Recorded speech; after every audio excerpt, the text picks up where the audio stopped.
شهر رمضان الذي أنزل فيه القرآن هدى للناس وبينات من الهدى والفرقان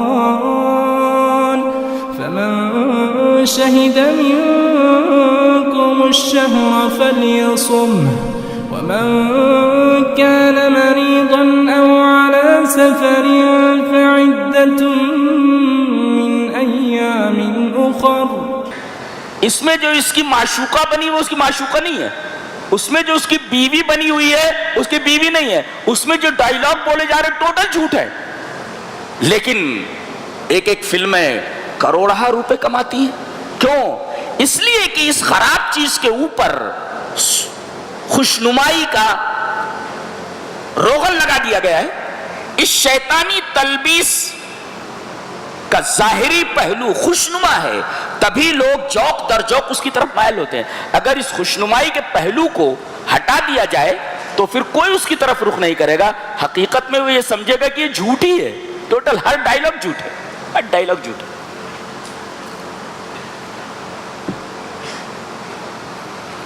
اس میں جو ایک دوسرے کو شوٹ کرتے ہیں، سامنے والا مر جاتا، مر گیا کیا وہ؟ جھوٹ ہے وہ، مجرد کذب، ایک دم جھوٹ ہے وہ. اسی طرح آپ دیکھیں کہ دنیا میں کوئی بھی باطل فرقہ ہو، اس باطل فرقے کو ایکسپٹ کرنے کے لیے ایک پورا جم غفیر ہوتا ہے انسانوں کا. کیوں؟ اس لیے کہ باطل ہونے کی ساتھ ساتھ اوپر سے اس کے اوپر خوشنمائی کا لیبل لگا دیا گیا ہے، خوشنمائی کا روغن لگا دیا گیا ہے اور اسے خوشنما بنا دیا گیا ہے. اس وجہ سے اس باطل کا اندرونی حصہ نہ دیکھ پانے کی وجہ سے آدمی اس کے ظاہر کے اوپر فدا ہو جاتا ہے، اس کا گرویدہ ہو جاتا ہے اور نتیجتاً باطل کو قبول کر لیتا ہے. تو گویا کہ کسی بھی فرقے کو دیکھ لو آپ، کوئی نہ کوئی ظاہری پہلو خوشنمائی کا اپنے اندر رکھتا ہے، ورنہ کوئی اس کی طرف رخ نہ کرے.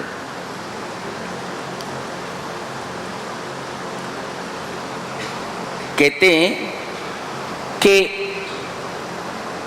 اس کے جال میں لوگ آتے کیسے ہیں؟ بتایا جائے یہ شیطان انس اور شیطان جن کے جال میں پھنستے کیسے ہیں لوگ، آگے بتایا جا رہا ہے. وَلِتَصْغَى إِلَيْهِ أَفْئِدَةُ الَّذِينَ لَا يُؤْمِنُونَ بِالْآخِرَةِ وَلِيَرْضَوْهُ وَلِيَقْتَرِفُوا مَا هُمْ مُقْتَرِفُونَ. پہلے اصغا ہوتا ہے، اصغا وَلِتَصْغَى. اصغا کا مطلب ہوتا ہے ہوا میل الاذن الى المتکلم، پرچار ہو رہا ہے، کان لگا کر سننا ہے. یہ فلم آنے والی ہے، کان لگا کر سنتا ہے. اگر ٹھیک سے سنائی نہیں دے رہا تو اور کان لگاتا ہو. تو میل الاذن الى المتکلم، بولنے والے کی طرف کان بالکل لگا دینا. اب وہ پرچار کر رہا ہے، اس کے بعد جو بات سنائی دی وہ اس کو پسند آتی ہے، لیرضوہ، اس پر راضی ہوتا ہے. اور جب خوش ہوا، راضی ہوا تو ولیقترف، تیسرا مرحلہ ہے اس کے قبول کرنے کا، اس کے ارتکاب کا. دیکھو پہلے اس نے کان لگایا، کان لگانے کے بعد جو کچھ سنا اس کو اچھا معلوم ہوا، اور اچھا معلوم ہونے کے بعد اس کا ارتکاب کر لیا. کیسے پھنساتا ہے دیکھو، پہلے آواز لگاتا ہے، سن لیے اچھا لگا، چلو اب ارتکاب کر لیتے. اور آدمی ایسا کیوں کرتا ہے؟ کان کیوں لگاتا ہے؟ اس غلط بات کے اوپر راضی کیوں ہوتا ہے؟ اور اس خراب چیز کا، اس گناہ کا ارتکاب کیوں کرتا ہے؟ اس کی ایک وجہ بتائی گئی، لا یؤمنون بالآخرہ. آدمی کے ذہن سے یہ تصور ہی ختم ہو جاتا ہے کہ ایک دن ہمیں رب تعالیٰ کے سامنے کھڑے ہونا ہے، اور آخرت، یہاں صرف ایمان بالآخرہ کا حوالہ دیا گیا ہے اور کسی چیز کا نہیں. لا یؤمنون بالآخرہ. اگر آدمی کو یہ احساس ہو کہ میں جو کچھ کرنے جا رہا ہوں اس کی جواب دہی مجھے ایک دن رب کے سامنے کرنا ہے، مرنے کے بعد اللہ کے سامنے کھڑا ہونا ہے، تو آدمی اس چیز کا ارتکاب نہیں کرے گا. دیکھیں صرف لا یؤمنون بالآخرہ کا حوالہ دیا گیا. گویا کہ آدمی اس گناہ میں مبتلا کیوں ہوتا ہے؟ جب اس کے ذہن سے یہ تصور معدوم ہو جائے کہ اسے رب کے سامنے کھڑے ہو کر کے جواب دہی کرنی اپنے کرتوتوں کی.